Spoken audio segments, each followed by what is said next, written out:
வணக்கம். செல்வகுமாரின் இலங்கைக்கான வானிலை எச்சரிக்கை 2025 டிசம்பர் 25 வியாழக்கிழமை. இனிய கிறிஸ்துமஸ் தினத்தில் உங்களை வணங்கி மகிழ்கிறேன். வானிலை அமைப்பு: நிலநடுக்கோட்டு இந்திய பெருங்கடலில் நீடித்துக் கொண்டிருந்த காற்றழுத்த தாழ்வு நிலை கிழக்கு நோக்கி நகர்ந்த நிலையில் அது சுமத்ரா தீவு அருகே ஏற்கனவே நீடித்துக் கொண்டிருந்த நிகழ்வோடு இணைந்து கிழக்கு நோக்கி மேற்கு நோக்கி வந்து கொண்டிருக்கிறது, வர தொடங்கி இருக்கிறது. இதன் காரணமாக வரக்கூடிய 29ஆம் தேதி இலங்கையில் மழைப்பொழிவை அந்த நிகழ்வு தொடக்கும். அதற்கு முன்பே ஆங்காங்கே மேகமூட்டங்களை இலங்கைக்கும் தமிழ்நாட்டுக்கும் ஏற்படுத்தும். ஆங்காங்கே தூறலை கொடுக்கலாம். மழை என்று சொன்னால் இலங்கைக்கு 29ஆம் தேதி, தமிழ்நாட்டின் கடலோர பகுதிகளிலையும் நனைக்கும் மழை, லேசான மழை 29ஆம் தேதி தொடங்கும். 30, 31 இலங்கைக்கு மிக கன மழைப்பொழிவு கொடுக்கும். அதே நேரத்தில் தமிழ்நாட்டுக்கும் மழைப்பொழிவு கொடுக்கும்னு நம்ம ஏற்கனவே சொல்லியிருக்கிறோம். எதற்காக தமிழ்நாடு என்று சொல்கிறேன் என்றால், இலங்கையை தாண்டி தமிழ்நாட்டுக்கும் மழைப்பொழிவை கொடுக்கும் பொழுது இலங்கைக்கு கூடுதல் மழைப்பொழிவை கொடுக்கும். ஆக வரக்கூடிய 29ஆம் தேதி இலங்கைக்கு தொடங்கும் மழை 30, 31, ஜனவரி 1, 2 ஆகிய 4 தினங்கள் இலங்கையில் மிக கனமழை பொழிவு வாய்ப்பு இருக்கிறது. ஓரிடங்களில் அதிக கனமழை பொழிவும் வாய்ப்பு இருக்கிறது. நிகழ்வானது கடக்காமல் நெருங்கி வந்து மழைப்பொழிவை கொடுத்துவிட்டு விலகி சென்று மேலும் ஒரு நிகழ்வோடு இணைந்து வரக்கூடிய 5ஆம் தேதியிலிருந்து 10ஆம் தேதி வரை 9ஆம் தேதி வரை மீண்டும் அடுத்த சுற்று மழைப்பொழிவை தொடக்கும். ஆனால் இப்பொழுது 29ஐ விட 30 கூடுதல் மழைப்பொழிவை கொடுக்கும். 31 மற்றும் ஜனவரி 1 மையமாக வைத்து ஜனவரி 2ஆம் தேதியும் தென்னிலங்கையில் கனமழை பொழிவை கொடுக்கும் வகையில் அமையப் போகிறது. ஆனால் இப்பொழுது இந்த மாத இறுதியில் வருவது கடக்கப் போவதில்லை. நெருங்கி விலகி மேலும் ஒரு நிகழ்வோடு இணைந்து தீவிரமாக இலங்கையின் தெற்கு பகுதியில் கடந்தோ அல்லது இலங்கையின் தென்கோடியில் கடந்தோ அல்லது இலங்கையின் தென்முனையை ஒட்டி கொண்டே குமரிக்கடல் நோக்கியோ பயணிக்கும். ஆக வாய்ப்பு 1, 2, 3, 4 என்று இட்டிருக்கிறேன். ஆனால் எந்த வாய்ப்பாக இருந்தாலும் இலங்கையோட வடக்கு கிழக்கு மாகாணங்களுக்கு நிறைய மழைப்பொழிவை கொடுக்கும் என்பதில் மாற்றமில்லை. அனைத்து மாகாணங்களுக்குமே மழைப்பொழிவை கொடுக்கும். கண்டி உள்ளிட்ட மலைப்பகுதிகளுக்கு நிறைய மழைப்பொழிவை கொடுப்பதற்கு சாதகம் இருக்கிறது. இப்போ வரக்கூடிய 29 விட 30, 31 மற்றும் ஜனவரி 1, 29 மாதிரியே ஜனவரி 2ஆம் தேதி இருக்கும். 30, 31 ஜனவரி 1 கனமழை பொழிவு இருக்கிறது. பிறகு 3ஆம் தேதி விலகி 4ஆம் தேதி மேலும் விலகி 5ஆம் தேதி புறப்பட்டு 5ஆம் தேதிக்கு பிறகு 5ஆம் தேதியோ அல்லது 6ஆம் தேதியிலிருந்து அடுத்த நிகழ்வு, அதாவது ஒன்றிணைந்த தீவிர நிகழ்வு மழைப்பொழிவை கொடுக்கும். 6, 7, 8, 9, 10 தேதி வரைக்கும் இலங்கைக்கு மிக கனமழை, அதிக கனமழை, அதீத மழைப்பொழிவெல்லாம் தெரிகிறது. ஆக நாம் ஏற்கனவே அறிவித்த அறிவிப்பில் எந்த மாற்றமும் இல்லை. பிப்ரவரி 15 வரை முன்னெச்சரிக்கை தொடரட்டும் என்று தான் சொல்லிட்டு இருக்கேன். ஆனால் ஒன்று இலங்கை தமிழ் மக்களோ அல்லது இலங்கை பிற மக்களோ அச்சப்பட தேவையில்லை. ஆனால் முன்னெச்சரிக்கைக்காக இந்த அறிக்கை வழங்கப்படுகிறது. ஏற்கனவே டிட்வா புயல் போல பெருங்காற்றை கொடுத்து கொண்டு மிக மெல்ல நகர்ந்து பெரும் பாதிப்பை கொடுக்க போகிற நிகழ்வு அல்ல. ஆனால் இது சற்று ஒரு அச்சுறுத்தும் மழையாகவும்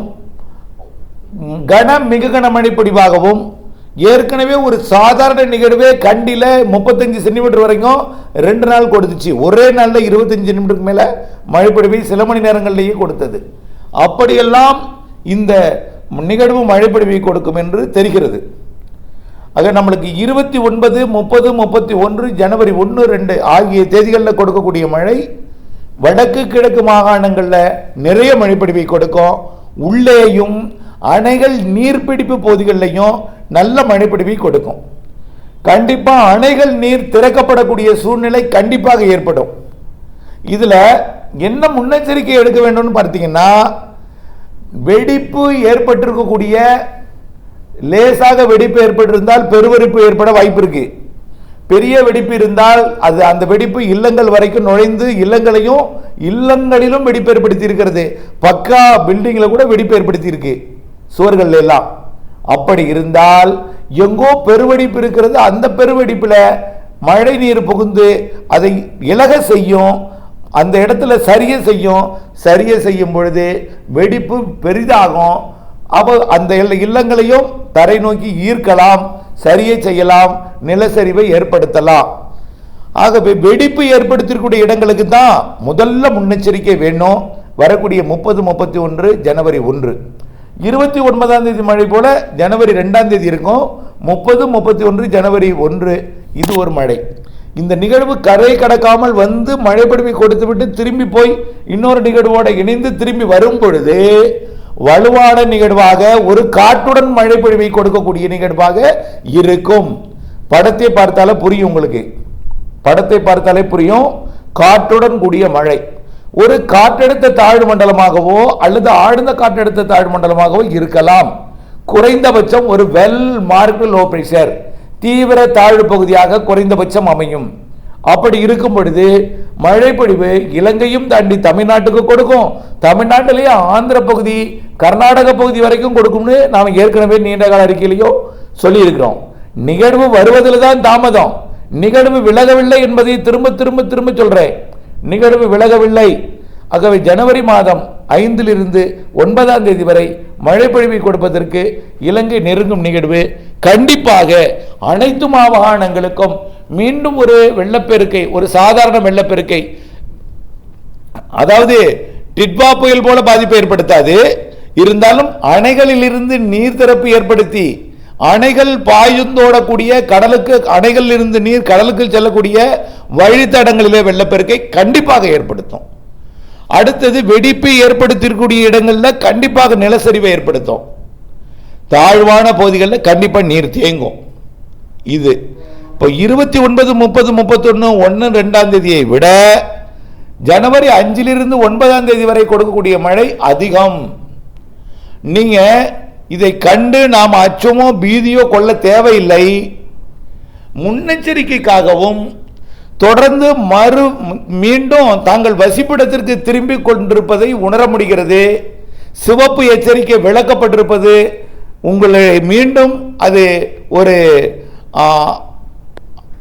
மீண்டும் அதாவது வாழிடங்களுக்கு திரும்புவதற்கு சூழல் ஏற்படுத்தி கொடுத்திருக்கிறது.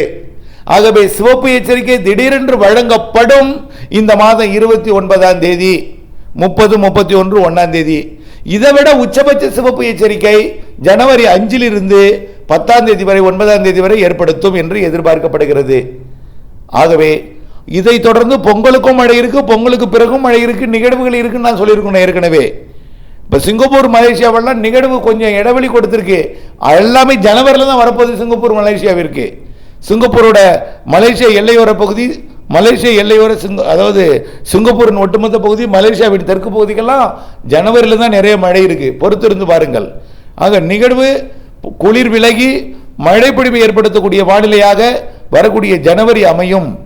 குளிர் இருந்தாலும் மழைக்கு சாதகமாக இருக்கும் அந்த குளிர் என்பதை நீங்கள் புரிந்து கொள்ள வேண்டும்.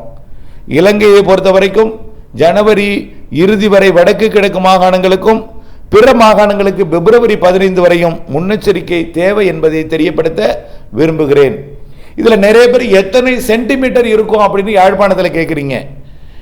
மிக கனமழை, அதிக கனமழையே தெரிகிறது வடக்கு கிழக்கு மாகாணங்களுக்கு. ஆகவே ஏற்கனவே ஒரு கடந்த 18ஆம் தேதி ஒரு சாதாரண நிகழ்வே நிறைய மழைப்பிடிப்பை கொடுத்தது. ஆனால் அதை விட இது வலுவான நிகழ்வு என்பதையும் தெரியப்படுத்த விரும்புகிறேன். ஆனால் டிட்வா போல இருக்காது, அவ்வளவு பெரிய அச்சம் ஏற்படுத்திக் கொள்ள தேவையில்லை. ஆனால் நிலச்சரிவு பாதிக்கப்பட்டிருக்கிற இடத்துல வெடிப்பு ஏற்படுத்தல மீண்டும் நிலச்சரிவு ஏற்படவும், அணை நீர் திறக்கப்பட்டு ஆறுகள் பாய்ந்தோடி கடலுக்கு செல்லக்கூடிய வழித்தடத்தில் வெள்ள பாதிப்பையும் கண்டிப்பாக ஏற்படுத்தும்.